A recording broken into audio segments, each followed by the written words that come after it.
የተፈለግነው በወቅቱ የጸጥታ አስከባሪ ተብለን ለባህር ዳር ዙሪያ ተፈለግነ ለ4 ወር ያህል ደሞዝ በላን። ከዚያ በኋላ ያው ዝም ብለው ተፈለጋላችሁ ምልስ በሚል በአዳራሽ ላይ ሰበሰቡን። ከዚያ በኋላ ሳናቅ ወደ ቢኮሎ ግብርና ቢሮ እዚያ ላይ ወስደው አሰለጠኑን ለ20 ምናምን ቀን። ከዚያ በኋላ ዝም ብለው አመጡን ገባን።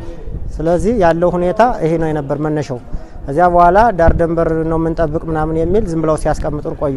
እዚያ በኋላ አመራሮች ይሄን እየሰበሰቡ ይሄን ነው የሚሉና ሌላ ነገር እኔ እዚህ በተረፈ ማውቀው ነገር የለም። ያው ቦርደኛ ነበርኩኝ። ከቦርድ መጥቼ ራሴን ችዬ እየሰራው ነው የነበረ። ሌላ ነገር ማውቀው ነገር የለም ማለት ነው። ፋይዳው ያው የነበረው ሁኔታ ጦርነቱ እልቂት ነው፣ ዝም ብሎ ነው፣ አግባብም አይደለም። የደንበር ሁኔታም እንዳንል የደንበር ሁኔታ እኔ ራሱ ማውቀው ነገር የለኝም። የማን ነው ደንበር የሚለው እኔ ከመሀል ሀገር ነው የመጣው፣ ማውቀው ደንበር የለኝም።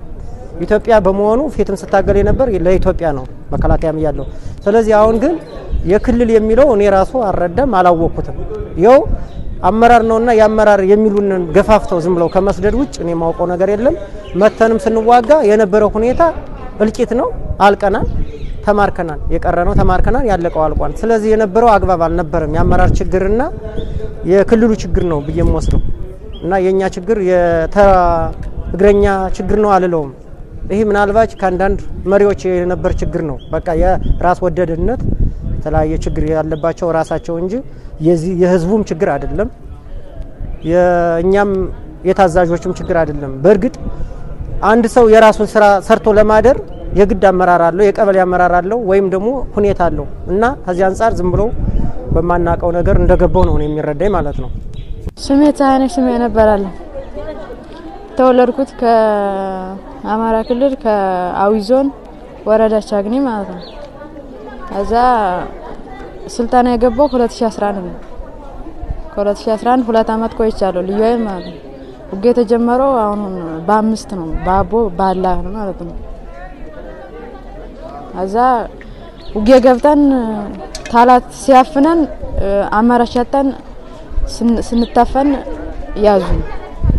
ከዛ እዚህ ቦታ ደረሰ ቸርሽ በመናለም እኔ በድንበር ነው ማውቀው፣ ግን ድንበሩ ደግሞ ብዙም አልተረጋገተም። የማን እንደሆነ አላውቅም። ድሮ እኛ ነበር ይላሉ፣ እነሱ ደግሞ እኛ ነው ይላሉ። ምንም አይታወቅም የማን እንደሆነ ማለት ነው።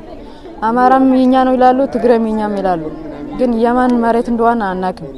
ተረጋግቶ የማን ነው የአማራ ነው የትግሬ መሆኑን መሬትን አናውቅም። ብቻ እነሱ የኛ ድንበር ነው ብሎ ወስዶ አስገቡን። አዛ ታወጉ ብሎ አስገቡ።